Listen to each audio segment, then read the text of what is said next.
Welcome back to the Yellowjackets episode review breakdown, things that I took away from it. This episode is episode 4 of season 2, titled Old Wounds. Let's just jump right into the rating. I would give this episode a solid 7.5, 8 out of 10. It was a interesting episode. A lot of sides formed in this episode in the past. I think it was one of the key pivotal moments in the past. The two sides of Natalie and Lottie, and we got to see that, and then we came to a satisfying conclusion of that little story arc. But let's just jump into it. Taissa, we're in the past, and she keeps finding these weird symbols with Van, and Van is mapping it out. She's keeping notes of everything that she's finding, and Van's yo, we should tell Lottie that you keep finding this, and Taissa's leave Lottie out of this. Again, girl boss, we love that. And then we get an instance of Taissa in the future, in the present day, and she's having these sort of flashbacks to multiple different events in her life, and I thought that was a weird thing.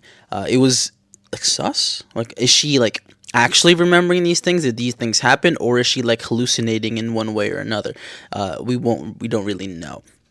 So she wakes up to an empty gas tank, and somewhere in the middle of nowhere. So our girl is sleep driving. The next thing that I took note of, I was she left her car with the windows down? Question mark, bro. LMAO. Hey, at least close your windows. Why did you leave your expensive ass car with the windows down? Come on. I get it, you're rich, but come on, you're that rich. So this little flashback scene, current day Taissa thing leads us into the intro, and the intro song is different. It's the same thing, maybe a different pitch, different singers. Is there a man singing in it? I don't know, but this has to mean something. It's interesting that throughout the first season and this season so far, there's no skip intro button during these episodes, and there's, I think, subtle changes in each of the intro scenes as the episodes progress. I remember the first couple of ones looked very similar to me, but I think in random moments in season 1, I was wait, did these pictures change? Did all this change? So this season, this intro song being different, I think that's the first ever change that we can notice immediately, just based off the fact that the pitch is different or there's different people singing it. I just thought that was a cool thing to do. And my next note is, oh my god, Calorie. We just saw Carly. I don't know what her real name is, but we're gonna call Shauna's child Calorie, because fuck that bitch. I just made a note of it because I'm so against this character. It's unreal how anti-Calorie I am. We get this scene between the three of them, Calorie, Shauna, and Jeff, and Shauna is before Calorie really comes into the frame. It's kind of shady in the home. Shauna's throwing some shade at Jeff. She's yo, I had to tell her everything because I hate lying to my daughter. Basically, at the end of the day, this is your fault. You scammed us. You made me think that guy was scamming us, and I killed that guy because of you. And there's a crazy quote that we get later on, and I won't tell you just yet, but it's stuck in my mind. Lottie and Natalie have this weird moment. So we switch to Natalie's present day arc, and she lies to Lottie about going to this thing with this character Lisa, and she gets the car keys. Turns out that wasn't a lie, but I think she was actually just gonna steal the car, but then I think she runs into Lisa and then just takes her with her anyway. Misty has a Debbie Ryan smile. That is the next note I have, and it's so weird just seeing present day Misty just smile, because it literally gives off Debbie Ryan vibes. And I don't know, I like Misty's character arc this season. It's I'm really enjoying where she's going with her character. And I made this little note about the guy that she's with her. So basically, she's Sherlock, and that guy's whoever's Sherlock's partner. But he doesn't give a fuck about Misty being a yellow jacket. And my exact note is, bruh doesn't care about Misty's trauma. How sweet. And my sister, after watching the scene with him, she's good for Misty. And I'm is it good for Misty? I'm the bar is literally in hell for these yellow jackets. I mean, there's really low standards for when it comes to potential partners and potential people in their life. So we flash back to the past. So Shauna comes in yelling. She's yo, who took extra bear meat? Come on. If anybody should be having extra meat, it's me. Because she's pregnant at the time. And there's a big argument. People are yo, who took the meat? She was oh, probably Coach. Somebody says, oh, Mari. She's probably yo, Coach probably took the meat. And he's yo, I did not take the fucking meat. I can't even walk in snow. I'm fucking got no leg. It would be impossible, and you would hear me take the meat. My next note was yo, tell him Coach Ben. And then Mari, and he's like looking at Mari. He's like, oh, and if I did, well, what are you going to do about it? Eat me? And she stands up, and then he's standing up already. And I was like, yo, shit, free Coach Ben, bro. Oh my God. And then the weirdest thing happens, right? We flash forward a little bit because I didn't really take any notes. But they started talking about Satan for some reason. And then my TV turned off. Like, weirdest like thing to have happened to me so far while watching the show. And Misty's talking. That's immediately that we had to catch up and find our spot that we left off. But Misty's talking, and I'm like, yo, literally, Misty, shut up, please. We get a moment in the past. This is like still in this episode where damn, bro, I got a fucking email. Anyway, we're still in the past where Coach is now arguing with Mari, and they're trying to just like everything that Lottie's saying. They want it to be true. They want people to believe in Lottie, and that Lottie is really helping out the group with like her spirituality or her Satanism, depending on how you look on it. And my sister goes, bro, why Van look like Freddy Krueger, LMAO? And I was like, no way. That's my note. I put LMAO, but I was like, no way, you just call her Freddy Krueger. I'm like, and then my next note was like, yeah, Van is actually pretty ugly. But I think that's just because like the environment they're in. She's probably not ugly in real life, but let's see. My next note says Nat's present day arc is a slow burn. And we see that after she gets those keys from Lottie, that Lottie needs to get her meds. So she's visiting this doctor that she typically meets at once every 6 months or something like that. And it's a new doctor. Doctor's on sabbatical. Weird. Sus. And this new doctor is asking her questions. I'm like, yo, bro, get her meds. Why are you asking too many questions? Like, you got the notes. You just prescribe it, and that's it. Like, why do you want Lottie not on her meds, okay? You don't know her, but you know her notes. But we know her, and we're like, yo, just get her meds, please. She needs that shit. And my sister makes this incredible note. We're back in the past now, and she's like, where did Lottie's bangs go? She went from bangs to a 5-head. Crying, bro. I was crying when I heard that, because that's true. Like, she had bangs for, like, a majority of the first season and, like, these last few episodes, but, like, where are they? Hello? Knock, knock. Who's in there? So, a lot of Lottie's followers think that she has the ability to just like summon animals, and that they can eat them because they will let themselves get eaten because they need to. They need to survive. And Lottie is this like key figure that can do that for them. So they argue about like not having enough food, and Natalie's like, yo, where, like, me and Travis are actively trying to find any, but we can't find anything because it's fucking wintertime and the animals are not outside. Like, I don't know how to make that any clearer for you. Every one of Lottie's followers are like, yo, Lottie can go out there right now and find some game. And then she's like, fuck it, yeah, let's do it. Let's 1v1. Like, let's 1v1 and see who can bring back the most game, the most food for the people to eat. And my sister's like, yo, why is she being bullied from her followers? And I said, Lottie deserves to be bullied every day of her life. Fucking. I think since the Lottie arc started, I've just been so against her, just because I feel like she's probably like the reason of the downfall of the group. I think I feel like we don't see that many of these characters in the present, and that can just be because they're probably living their own life. You know, they're wanting to get away from the shit that happened, or they're probably dead and they ate them. In reality, we won't know until much later. But we're 4 episodes in, so I'm pretty sure that they eat them. After the 101 is initiated, Misty set some rules, and I said as soon as they walked out of the cabin, I was like, yo, beware of that moose. Don't forget that moose is out there, that white one that Natalie tried to shoot. And a moose comes back into play later on, and we'll get to it. Shauna, in the present, goes on a Khols run. Shout out to Shauna. Target? Nah. Khols? That's your kind of vibe, girl. And while on this Khols run, Shauna runs into the mom of Calorie's best friend, and she says she's been staying the night at her house for so many weeks already. And I don't think Shauna really cared because of all this drama that was happening with the Yellowjackets in season 1, the murder, the cover-upping of the murder. And she's like, hey, thanks to the mom's friend. Thanks for letting my kids sleep over this this last few months or whatever. I should really be paying you room and board for that. And she's like, your kid has not stayed with us for a while. And she got caught. Calorie got caught lying about where she's going. So Shauna does what Shauna does. She goes through her kid's stuff, as every parent probably would after that, learning that information. She finds condoms. But remember, in season like 1, I think, or at the beginning of the season, she breaks up with her man, and so those condoms aren't probably being used. Maybe. What if that pervert cop is fucking her? I don't know, man. So many different fucking branches we're gonna go off of, and on the story. I think Calorie story is now becoming interesting. And my immediate notes after that is Shauna's going through her stuff. Nice. Get her ass. And we cut to this moment with Misty and her new friend in a diner, and she's like, if this is where the purple people, again, back shout out to the purple people that we learned from Jeff's friend. And he's like, no way a waitress would know information about them. Come on, bro, let's just eat and have a good time. Sounds like he just wants to have a date, and she's like, yo, I'm trying to investigate. I'm trying to find my friends. Because what if now she believes that Lottie and she believes that Natalie and Taissa got kidnapped because none of them are answering their calls, and she's worried about Shauna too. But Shauna's dealing with her own art; she's doing her own thing. So we know Shauna's Gucci. And my first immediate note after like watching this conversation, I'm like, is he trying to gaslight Misty? Like, why wouldn't a waitress in a small diner in a small town not have any kind of information that could possibly be useful to you? But we learned that this pervert is a multimillionaire.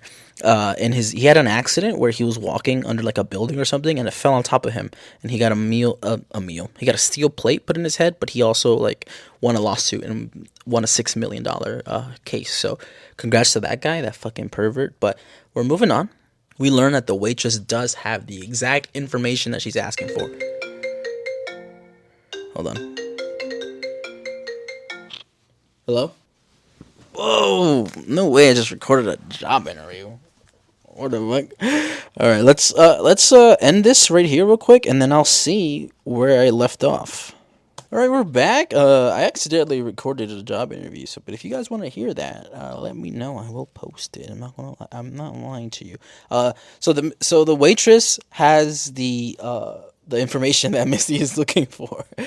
And it's crazy how Misty and that red guy just happen to be at the right place at the right time on the right day. Sus? Is this guy doing more than just being a cool guy? I don't know. So we have to keep our eye on Reddit guy. Anywho, Mari in the flashbacks, she is being really weird to this black girl. She's like, hey, help me find this noise I keep hearing. She's like, I don't want to do that. I have to study for my SAT because when I go back home, I will still be a junior. So I need to take this. She's like, fuck that. Crazy. Anyway, so this new girl, no name yet, she finds this mouse. And immediately in my head, I'm like, yo, if she eats this mouse, that's wild. Doesn't eat the mouse, puts the mouse in her pocket. So now we have a mouse friend. My immediate next note is, what is Lottie doing? So she's out doing this 1v1 with Natalie, and she takes a knife and slices her hand and squeezes her hand, drips the blood on this like symbol or weird thing that was on the ground. And I'm like, blood sacrifice? I said, that's cheating in my opinion. Misty said, no assistance. You can't just summon Satan and think that's fair.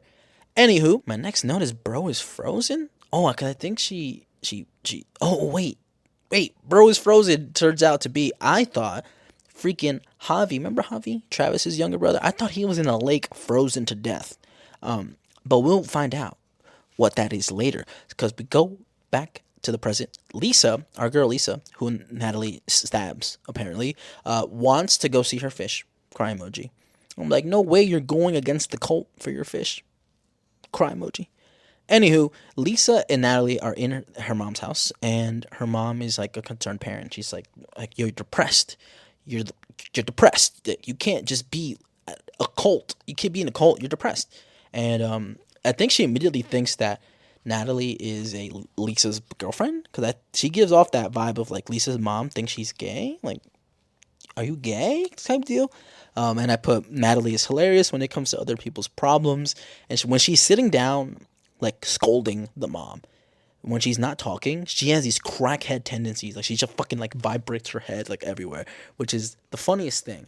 Like, why are you such a crackhead, Natalie? God damn. Anyway, we go back. Now we're seeing Shauna in the present. I'm like, yo, Shauna has such mom sneakers. And she goes to Calorie. She picks her up, right, from Skew. And she's like, "Hey, let's go have a chat. Let's go talk. Let's go hang out. Let's do something real quick." And after immediately, Calorie sent a message to whoever she's seeing to meet up at 7. And I said, "Yo, all you need to do is just smack Calorie, just smack her. That'll solve so many issues." And here is when we get this moment between Calorie and Shauna where she tells Calorie the entire shebang. Right, earlier she was arguing with Jeff, wanting to tell her. She's like, "I'm gonna tell her. Like, I've told her bits and pieces," but now she's telling her the whole thing.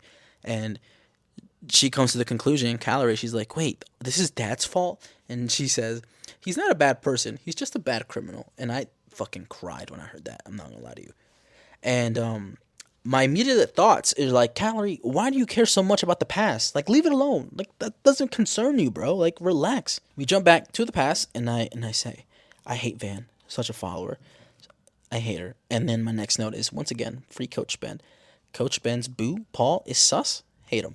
I think he's hallucinating things at this point. Like, not like having a flashback, but having a flashback about how he thinks things would have turned out anyway.